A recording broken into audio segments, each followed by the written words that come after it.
Bonjour à tous, c'est Miko GTR, donc voilà, les vidéos commencent enfin, il fait beau, donc on va en profiter. Donc voilà, le but des vidéos c'était de faire découvrir un maximum de gens Nissan Skyline sous différents angles et de changer vraiment les vidéos, parce que quand vous tapez sur YouTube Nissan Skyline R34 GTR, bah, on voit ça.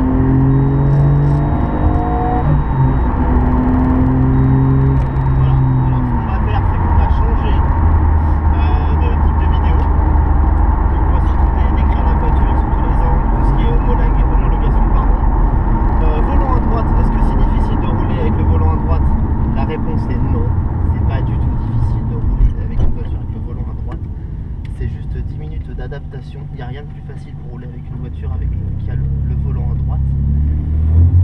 Je parlerai aussi de la célébrité qu'elle apporte, parce qu'il y en a beaucoup qui m'ont demandé si on avait du succès avec les filles. La réponse est oui. On va voir ça juste après, enfin plus tard dans notre vidéo. Là le but c'est vraiment de faire découvrir, de montrer qu'on peut être à l'aise en ville avec une GTR, avec une Skyline tout simplement, que ce soit GTR ou les GTST. Ou les GTT pour R34. Il y aura d'ailleurs des vidéos sur ces voitures R32, R33 et Nissan GTR, mais qui elle aura le volant à gauche, donc ce serait une version française. Là on va donc faire un tour en ville, montrer que c'est pas dur, faut juste penser à serrer à droite, c'est super important. Parce que vu que d'habitude on a le volant à gauche, on est au milieu de la route, donc on a tendance à trop se déporter. La petite astuce c'est de toujours regarder dans le rétroviseur extérieur et de regarder les bandes blanches, c'est à 50 au cas où nos amis de la marée chaussée ne seraient pas loin. Oui, on attire beaucoup les hommes qui ont des képis bleus et des gyrophares sur leur voiture avec ça. Donc la petite astuce pour être bien calé, vous regardez dans votre rétroviseur, si vous voyez les bandes blanches, les tracés, c'est que vous êtes dans les clous. Si vous ne les voyez pas, c'est que vous êtes trop au milieu de la route. Tout simplement pensez à bien serrer à droite, ça évitera d'éventuels accidents, accrochages, railler ses jambes, ce genre de choses. Vu le prix des bébés, on va faire attention. Voilà, donc c'est vraiment pas dur. On va essayer de faire attention aussi à la limitation de vitesse, parce que comme je vous ai dit, si vous voulez voir des vidéos, la Skyline à l'hurle et tout ça, c'est pas vraiment ce qui va se passer sur YouTube. Vous avez juste à taper Skyline R34 GTR, vous en aurez plein de vidéos comme ça. On va faire des choses qui changent, et surtout en français, pour vous faire découvrir un maximum l'univers des Nissan Skyline, ce qui est vraiment le plus important. Ce sont des voitures qui restent accessibles. Une R32 GTR c'est accessible, une R33 ça l'est, une R34 ça l'est un peu moins, mais ça l'est quand même. J'espère juste que les reflets qu'il y a dans le pare-brise ne vont pas gêner sur la vidéo avec la GoPro. Ça me ferait vraiment suer. Ça me fait vraiment suer de tout refaire encore. Je dis bien encore. Donc là on va passer en ville, il est 2h, je ne pense pas qu'il y ait grand monde. C'est pas grave, je sais même pas si vous pouvez voir la réaction des gens, que ce soit sur les voitures, qui sont dans les voitures en train de rouler, ou sur les piétons, sur les trottoirs, c'est juste fabuleux. C'est juste fabuleux. Bon par contre si vous voulez vous la péter, achetez pas des GTR, hein. Retournez chez Ferrari et Lamborghini. Preuve comme quoi je fais ça d'orange sacrin. Restez chez Ferrari ou Lamborghini ou les marques allemandes. Voilà, les japonais sont pas faites pour frimer et surtout pour prendre un maximum son pied. Ce sont comme des voitures qui sont plus qu'abordables pour ce qu'elles sont. Les GTR un petit peu moins que la concurrence. Il y en a qui préfèrent les Toyota Supra, les Mazda RX-7 qui sont de fabuleuses voitures, mais c'est pas mon délire, c'est pas mon rêve. Mon rêve c'était l'R34. C'est fait, maintenant on va se contenter entre guillemets de l'entretenir. Ouh la jolie Mégane. J'aime pas les françaises, mais bon, on va essayer de faire plaisir à un maximum de gens. Je vais pas être sectaire, enfin je vais essayer. C'est pas gagné.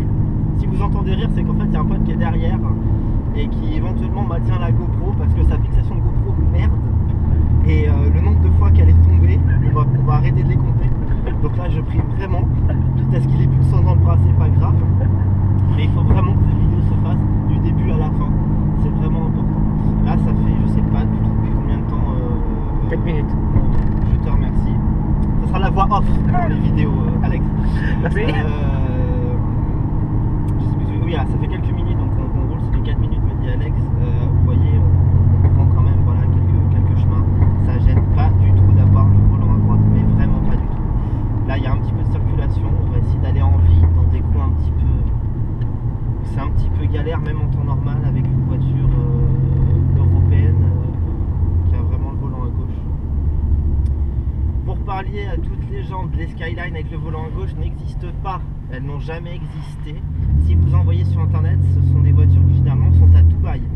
Car pour homologuer une voiture à Dubaï, il faut absolument qu'elle ait le volant à gauche. Je ne veux pas raconter de bêtises, je crois qu'on prend l'intérieur de Nissan Maxima ou Almera. Pour certains, on prend même des intérieurs de Nissan Silvia pour que ça ressemble. Si vous voulez des GTR avec le volant à gauche, attendez 4-5 ans et payez-vous une R35. Ça sera beaucoup mieux, vous aurez une voiture qui est fiable, vous n'aurez pas des éventuels problèmes. Une Skyline volant à gauche, c'est pas mon délire. Il y en a qui veulent vraiment, ils disent que le volant à droite gêne. Mais généralement, ceux qui disent ça n'ont jamais essayé une voiture qui a le volant à droite. Parce qu'une voiture qui a le volant à droite, ça ne gêne pas. C'est très facile d'utilisation. Cette voiture, vous pouvez l'utiliser au quotidien, mais je ne le conseille pas. Parce qu'on peut se lasser. On peut se lasser du riz pas. On peut se lasser, enfin, on pourrait se lasser au bout de quelques temps, je pense, si c'était tout le temps. Moi, je m'en lasse pas. On peut pas. Enfin, moi, je ne pourrais pas m'en lasser de cette voiture, ça c'est clair et net. Elle allie les GTR, c'est le meilleur rapport prix-performance, confort utilisation qui existe au monde. C'est impossible de faire mieux que ça. Une voiture qui a 4 vraies places, un grand coffre pour sa catégorie, le plus grand c'est sur R32. Le plus grand coffre c'est sur R32, je me souviens plus de celui de R33, comment est-ce qu'il est fait. Mais pour moi, c'est un grand coffre, on peut partir en vacances avec, je suis parti en vacances avec, donc c'est faisable. Donc 4 vraies places, un grand coffre, vous fumez la concurrence italienne. Même si bien entendu nous sommes des gens raisonnés qui respectons les lois et le code de la route. Nous ne sommes pas des fous, pour ça il y a le circuit si on veut s'amuser. Le circuit qui n'est pas forcément donné à tout le monde, je le conçois. Mais bon, vous remarquerez que les gens qui ont souvent des voitures d'un certain prix font pas les cons avec. Parce que pour le prix, ils n'ont pas envie de l'abîmer, de la casser, de risquer tout simplement de perdre leur permis, même si même avec une Clio diesel, hein, vous pouvez perdre votre permis, c'est pas dur. C'est vraiment pas dur. Voilà, le but des GTR, c'est vraiment de s'éclater. C'est vraiment de s'éclater, vous éclater. Alors, vous éclatez avec toutes les japonaises de base. Hein. Après, vous pouvez aussi vous éclater avec les européennes. Après, c'est la philosophie qui change. Les qualités sont vraiment différentes. Les fans hardcore de Honda sont vraiment fans de Honda. Je sais pas si j'arriverai à modérer mes propos sur certains, ce que je pense d'eux. Il y en a qui sont très ouverts, ça c'est très bien. Faut pas non plus être sectaire ou radical en fonction du type de voiture. Si vous méprisez les gens parce qu'ils ne roulent pas dans la même voiture que vous, qu'ils puissent pas se payer la même voiture que vous, voilà, voilà, c'est pas vraiment des gens intelligents pardon, qui font ça. Donc voilà, on va tout respecter, que ce soit les BMW, les Audi, les Mercedes, les Honda, les Toyota, les Nissan. On cite plein de marques comme ça, je fais pas de pub pour une en particulier. Même si ma marque préférée du coup reste Nissan. Je critique énormément les Ferrari et les Lamborghini. Je les critique pas pour ce qu'elles sont, parce que ça reste elles font partie des meilleures voitures qui existent au monde. Mais je trouve juste que le prix est clairement abusé. Le prix est clairement abusé. Alors j'entends déjà que ce sont des voitures qui sont faites à la main, c'est le prix de l'exclusivité, c'est le prix du rêve, le rêve n'a pas de prix. Voilà, ça, il y a bien de soucis, mais quand vous voyez une Nissan GTR par exemple, donc la R35 qui d'origine fume des voitures qui font 150 chevaux de plus et qui sont plus légères, il faut que les gens commencent à se poser des questions et à se rendre compte de la réalité. Ce qui est le plus cher n'est pas forcément le mieux. On va laisser passer les agents de la ville, ces jeunes petits fonctionnaires. Donc voilà, donc là on va attaquer le centre-ville.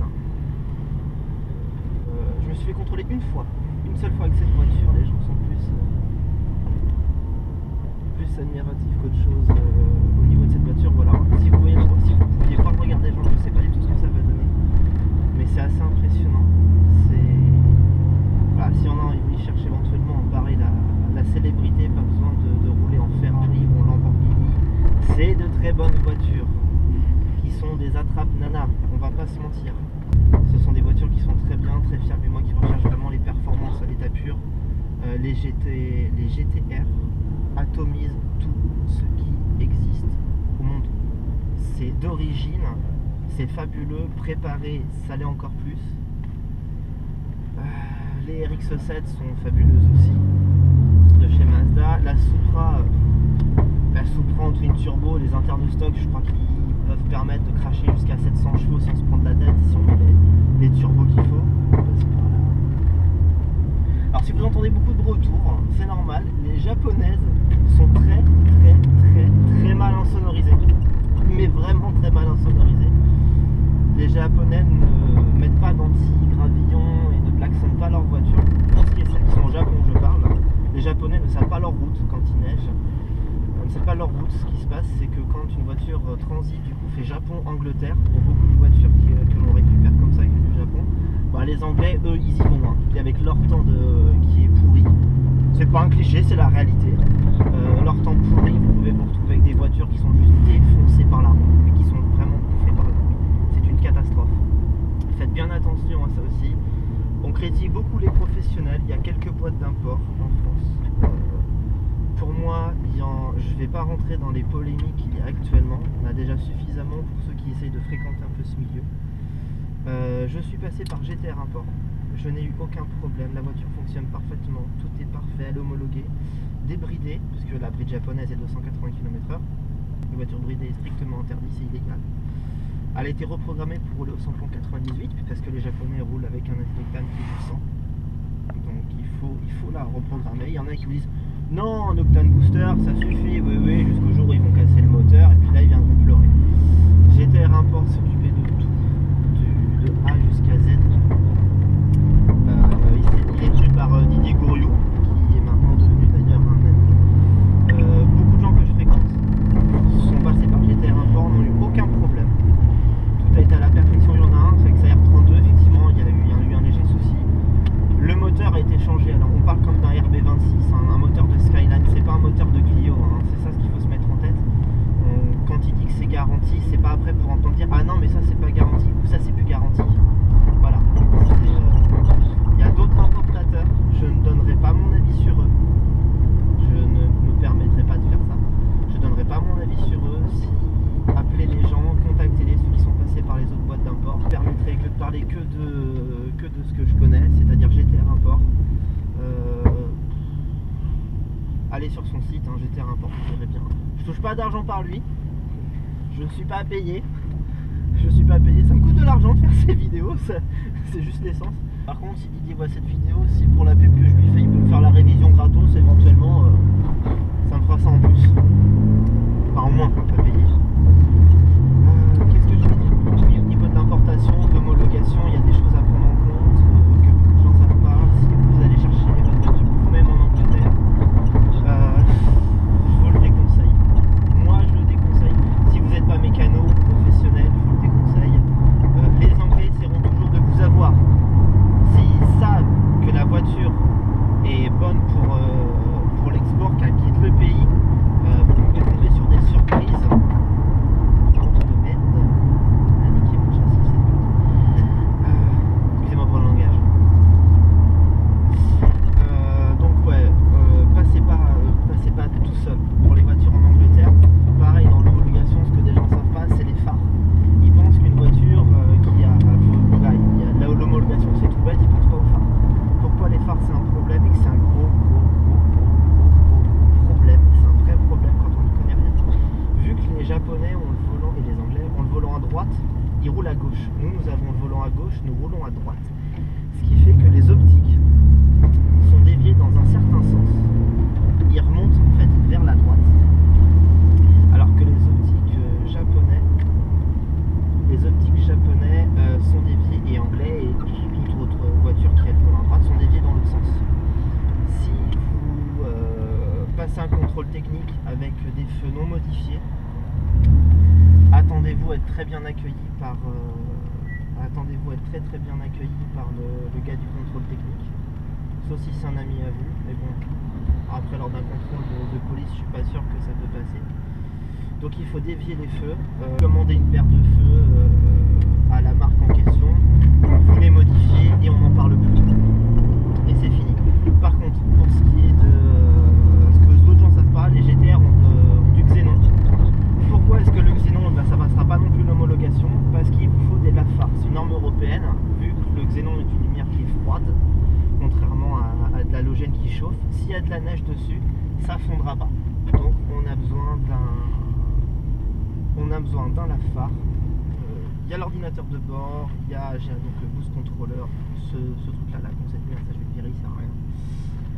Ce que je vais faire, vous allez poser des questions sur ce que vous voulez savoir ou voir sur la voiture, si c'est possible. Si c'est pas compliqué, je le ferai. Si vous avez des questions sur comment elle fonctionne, déjà ça c'est prévu. Mais si vous avez d'autres questions un peu plus techniques, voilà, n'hésitez surtout pas. Genre, est-ce que c'est possible de faire ça avec une GTR? Si vous ne me demandez pas de faire du 2 roues avec, il ne devrait pas y avoir de problème. Contrairement juste à ce que vous pouvez lire sur internet, les GTR ne sont pas de vraies 4 roues motrices. Ce sont des propulsions qui passent en 4 roues motrices quand elles en ont besoin. Le feu est orange mais il clignote, je tiens à le signaler, je ne grille pas un feu orange. Donc ce sont des propulsions qui passent en 4 roues motrices lorsqu'elle en a besoin. C'est un système qui s'appelle l'ATESA ETS Pro sur la version V-Spec que j'ai. Alors c'est l'ATESA ETS classique sur les BNR 34 traditionnels. Donc voilà, ce ne sont pas des 4 roues motrices, une fois de plus, ce sont des propulsions qui passent en 4 roues motrices quand elles en ont besoin, tout simplement. Ce qui vous permet d'être assez démoniaque sur circuit et sur beaucoup de choses, tout simplement.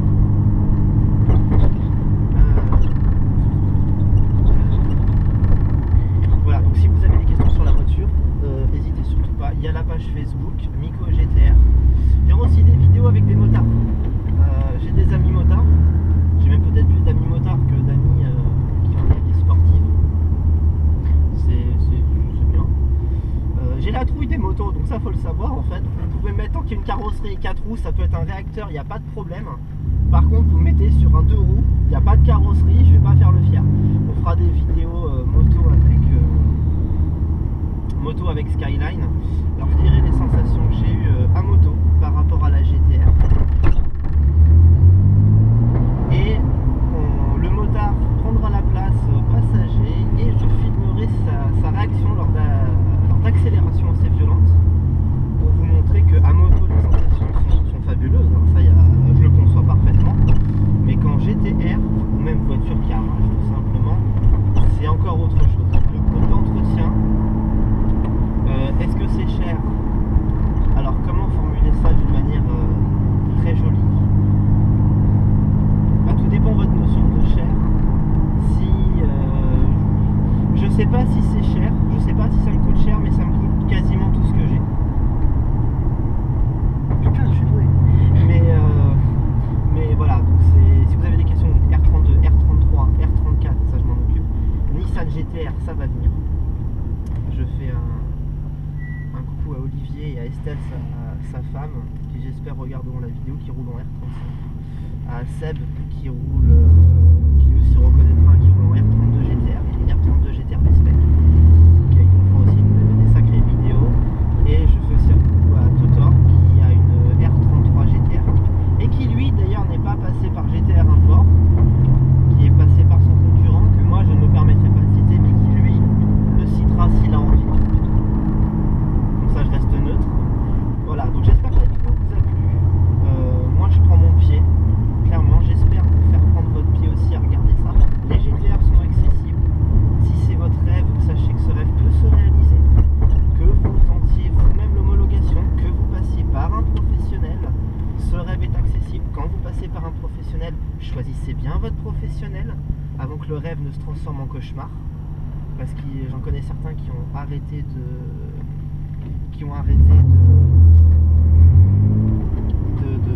d'être dans le monde des japonaises tout simplement, ou des importés à cause de connards. Voilà, j'ose dire le mot connard, qu'on n'a rien à foutre. Parce que je trouve ça dégueulasse de briser des rêves, tout ça pour de l'argent, qui au final les mecs ils sont pas doués, ils connaissent rien dans l'homologation, ils tentent des trucs et c'est minable, c'est juste minable. J'essaierai de faire une vidéo par mois, si ça plaît, c'est comme tout, hein. Je vais faire comme tous ceux qui sont sur YouTube, abonnez-vous à la chaîne, mettez des j'aime, regardez les vidéos si possible en entier.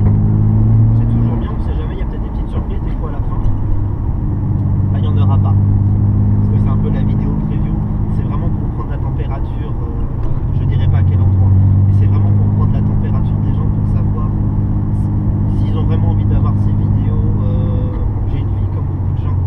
Je prends vraiment sur mon temps libre. Et du coup, je vois moins les gens que j'aime pour faire ces vidéos et pour faire prendre son pied à d'autres gens. Quand j'avais pas cette voiture, j'aurais tué, et je dis bien j'aurais tué vraiment un être humain de mes mains pour que quelqu'un fasse ce genre de vidéo, en plus en français. Donc on expliquera tout, le MFD, l'ordinateur de bord, tout ce qui permet de faire, les différentes versions normales, les specs, aspect 2, je sais pas. Très bonne journée à tous, j'espère que vous avez pris votre pied à regarder cette vidéo, j'espère vraiment, vraiment, vraiment. On va aller sur une route, je vais même dire la limitation, limitée à 90. Je vais vraiment essayer de ne pas dépasser ces 90, on va juste montrer comment est-ce que ça